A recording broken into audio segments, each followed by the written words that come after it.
भैया हम लोग ठहरे रघुवंशी और सभा के बीच में झुक जाएंगे तो बेइज्जती हो जाएगी, और ऐसा कोई काम नहीं किया झुकने का कि झुकना पड़े। धनुष तोड़ा इसलिए कहते खड़े।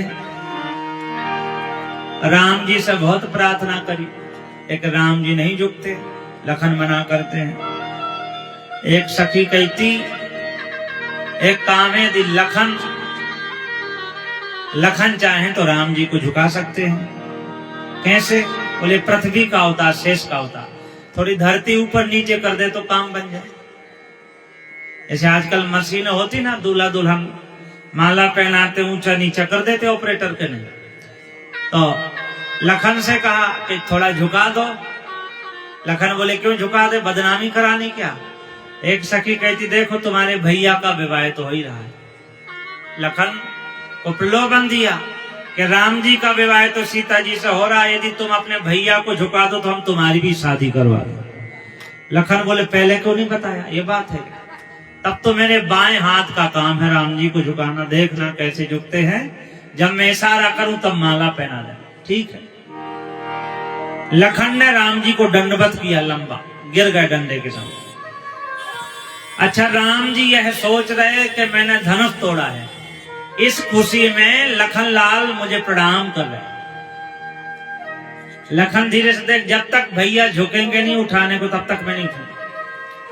तो हमारे भारत वर्ष में परंपरा है कि छोटा व्यक्ति बड़े को प्रणाम करे, और ना यदि कोई उठे तो झुक के भैया जीते रहो, उठाते कि नहीं?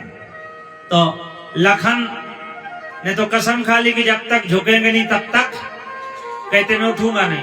तो राम जी खुद झुके, अरे लखन उठो उठो, समझे खुशी में प्रणाम किया।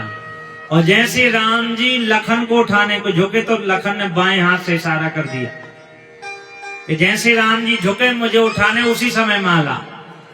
तो कहते गा बही सखी अवलोक सहेली, और सिए जयमाल राम और मेरी जयमाला पहना दी। अच्छा, माला पहना दी।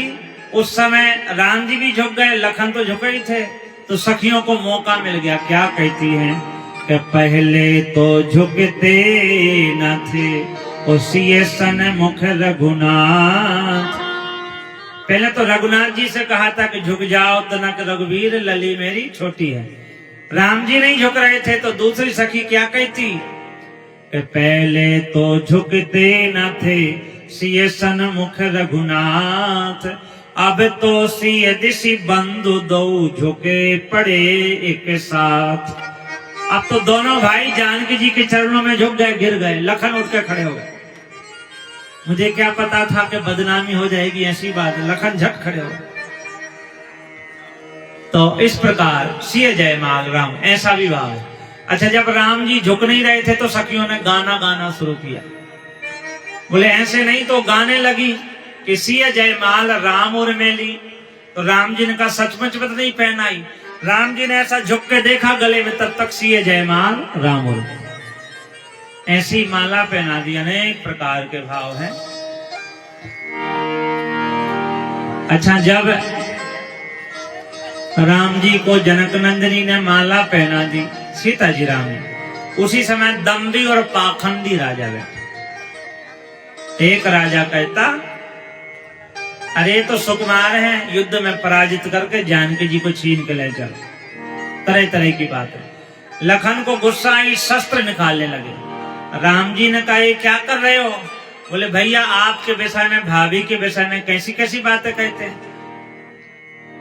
भगवान बोले पहली बार तो ससुराल में आए, पहली बार में रक्तपात हो जाए तो अच्छा लगेगा। युद्ध भी होगा तो छोटा मोटा नहीं, विश्व युद्ध होगा, देश विदेश के राजा। तो क्या करें? राम जी ने कहा चिंता मत करो, व्यवस्था बिगड़ रही है तो व्यवस्थापक आने वाले, व्यवस्था को ठीक करने वाले।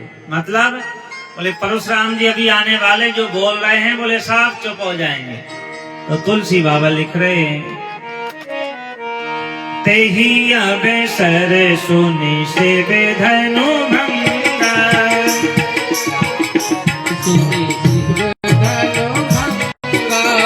तेही अवसर सुनि सेवे धनु भंगा, तेही अवसर सुनि सेवे धनु भंगा, आय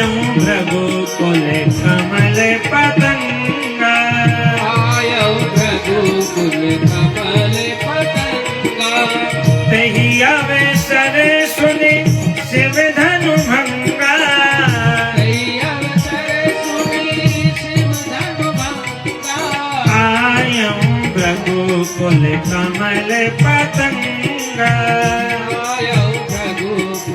कमल पतंगा, आयो भ्रकुल कमल पतंगा। परशुराम जी कहते महाराज मानो वीर रस आ गया हो, सशस्त्र कहते शस्त्र लिए हाथ में फरसा है। और जैसे ही भगवान परशुराम को देखा तो सब राजा कहते बाप रे बाप, अब क्या होगा। जो बोल रहे थे दम्भी पाखंडी राजा आपस में कहते हे भगवान, ये ठीक रहा कि मुझसे धनुष नहीं टूटा।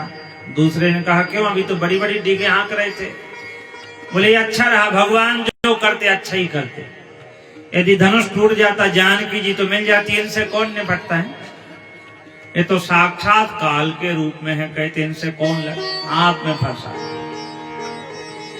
ऐसा बताते कि जनक जी की सभा में भगवान परशुराम आए तो जिसका मुंह खुला है तो खुला है, इतना हिम्मत नहीं कि बंद कर सके। जिसका मुख बंद है उसमें खोलने की हिम्मत नहीं। जिसका हाथ ऊपर है तो नीचे नहीं कर सकता, नीचे वाला ऊपर नहीं कर सकता। अच्छा दुबले पतले राजा हैं, मोटे मोटे राजाओं के पीछे छिप गए। अब मोटे ताजे कहाँ जाए, वो तो बैठे ही हैं। एक ने कहा चलो प्रणाम करने चलते हैं, दूसरे ने कहा मरना थोड़ी है, प्रणाम करने जाएंगे नीचे जाएंगे कि ऊपर जाएंगे, लेकिन नहीं जाएंगे तो मारे जाएंगे। तो पितु समेत ले निज निज नाम, लगे करन सब दंड प्रणाम। सब लोग कहते प्रणाम करते हैं, अपने अपने पिता का नाम ले। सबको कहते पिता याद आ गए। एक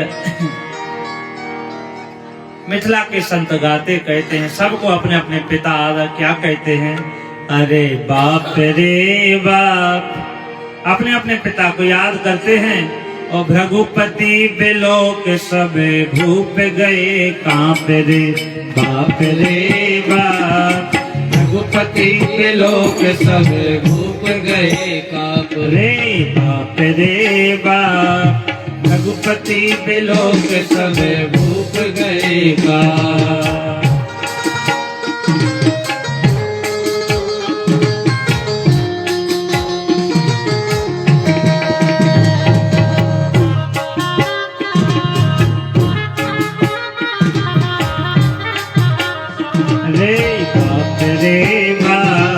भृगुपति बिलोक सब भूप गए कांप रे बाप रे बाप, भृगुपति बिलोक सब भूप गए कांप। पितु समेत ले निज निज नामा, पितु समेत ले निज निज नामा, पितु समेत ले निज निज नामा, समेत ले निज निज नामा। लगे करने सब दंड प्रणाम रे बाप रे बाप, रघुपति बिलोक सब भूप गए कांप रे बाप रे बाप, भृगुपति बिलोक सब भूप गए कांप, बाप रे बाप। सबने प्रणाम किया, बैठ गए। अब जब राजाओं से कुछ नहीं कहा, परिचय देकर बैठे। अब उसी समय कहते महाराज जानकी जी ने प्रणाम किया तो जनक नंदिनी जानकी जी को भी आशीर्वाद दिया, अखंड सौभाग्यवती भव। अब विश्वामित्र कहते डरने की कोई बात नहीं है, अखंड सौभाग्य का बाबा ने आशीर्वाद दे दिया। गाली गलौज भली हो जाए, रक्तपात का कोई चांस नहीं। अच्छा विश्वामित्र और परशुराम बराबर के ऋषि हैं, आपस में प्रणाम किया तो गले मिले। परशुराम जी के हाथ में फरसा, तो बराबर के लोग गले मिलते हैं। तो राम और लखन से भी गुरुजी ने इशारा किया, जो फरसा वाला हाथ ऐसा बगल में दबा लिया प्रणाम करते समय, ऐसा इशारा किया कि आप लोग भी प्रणाम कर लो, डरने की कोई बात नहीं, हाथ मैंने दबा रखा। और राम लखन ने भी प्रणाम किया। और राम जी को देखकर फिर बाद में जनक को गाली देते, अरे जड़ दुष्ट, रे जड़ जनक धनुष कहीं तोड़ा, सहस बाप सब सो रिपु मोरा, बता किसने धनुष तोड़ा।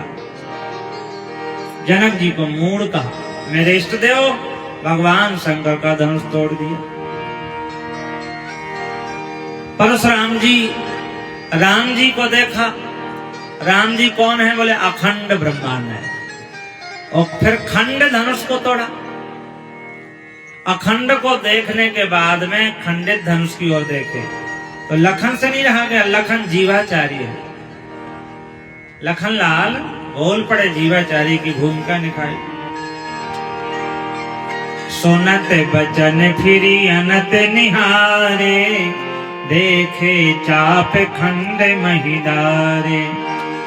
अतिर से बोले बचन कठोरा, कहु जड़ जनक धनुष के ही तोरा। तो राम जी ने कहा, महाराज नाराज के होते, जिसने ये धनुष तोड़ा है वो तो आपका दास होगा। कि नाथ संबोधन भंजन हारा, कोई है को एक दास तुम्हारा। आपका दास होगा। बोले दास जो सेवा करे उसको दास कहते हैं। ऐसी करनी करे उसे तो मैं दंड दूंगा मेरे भगवान का। राम जी बिल्कुल सही बात कहते, होश में है, परशुराम जोश में, समझ में नहीं आता। राम जी कहते कि महाराज आप अहंकार के दास हो, और जिस समय मैंने धनुष उठाया तो मेरे अंदर भी थोड़ा अहंकार आया, तो हो है कोई एक दास तुम्हारा। एक ऐसा लौकिक रूप से आप ब्राह्मण देवता, मैं क्षत्रिय, तो मैं तुम्हारा दास, यह भी एक भाव है। लेकिन राम जी की भाषा समझ में नहीं आती। कहते क्रोध में है, तो लखन ने राम जी को प्रणाम किया, कहा भैया थोड़ा मुझे मौका दिया जाए। बोले जो जिस भाषा में बात करे तो जवाब वैसे ही देना चाहिए। बात बिल्कुल सही है। जो जिस भाषा में बोले आप वैसा जवाब दोगे तब काम बनेगा। लखन कहते इनकी भाषा के स्पेशलिस्ट हम हैं, विशेषज्ञ हम हैं इनकी भाषा के। तो लखन कहते खड़े हो गए, बाबा नाराज क्यों होते हो?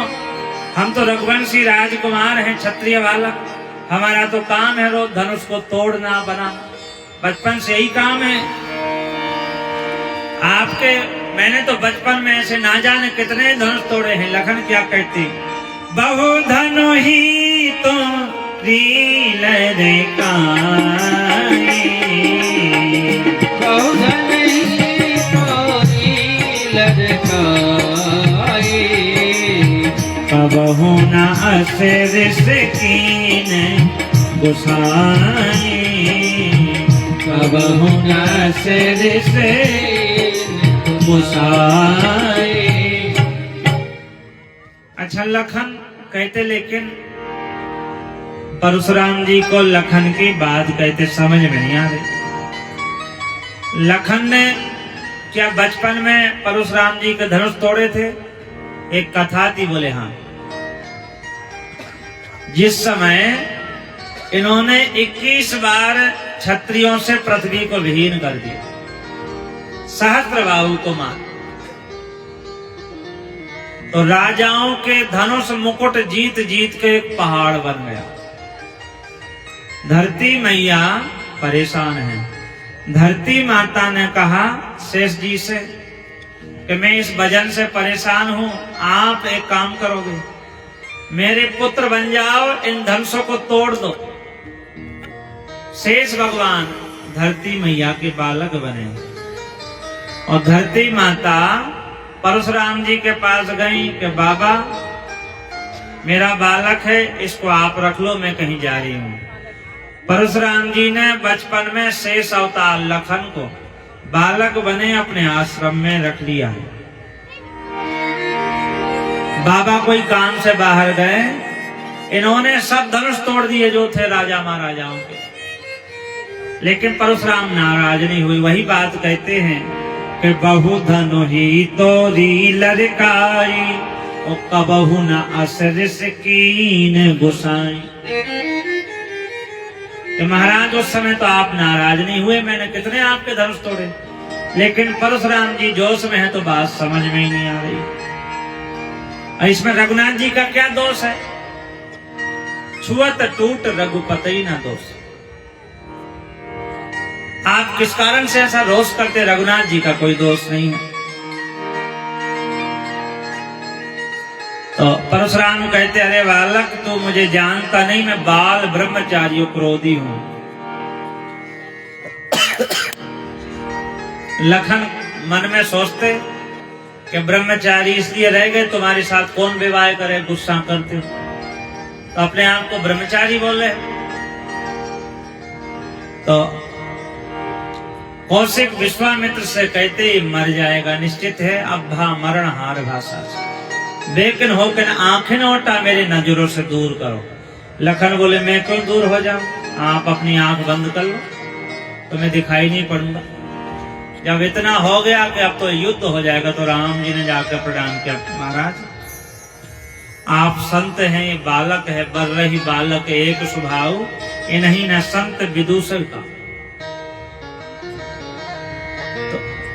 तो परशुराम कहते हुए समझ गया कि तुम्हारे सम्मत से बोल रहा, अब तो मर जाएगा, निश्चित है, ये बताओ। कहते धनुष तोड़ा? बोले हाँ, मैंने, अपराधी में दास तुम्हारा। तो ठीक है, आप मर जाओ।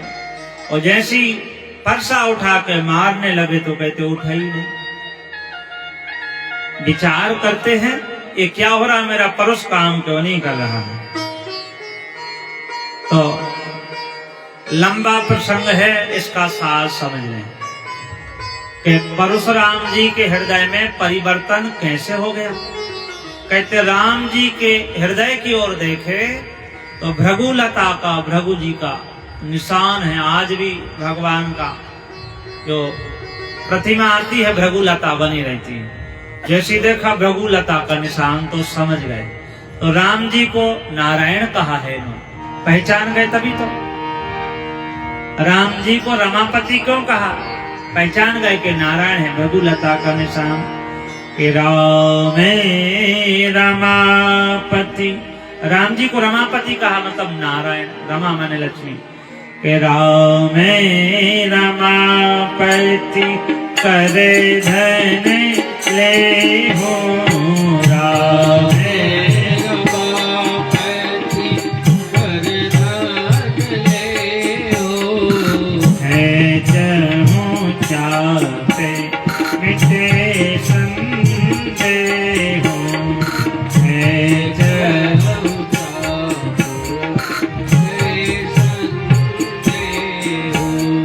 राम रमापति करे धन ले हूँ, राम रमापति करे धन ले हो, है जहूँ चापे मिटे संदेह, है जहूँ चापे मिटे।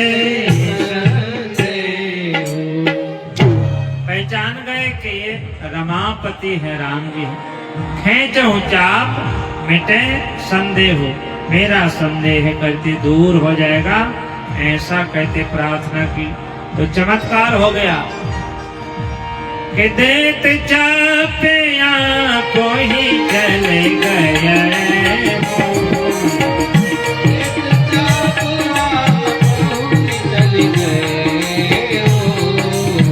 परशुराम मन विषमय है, परशुराम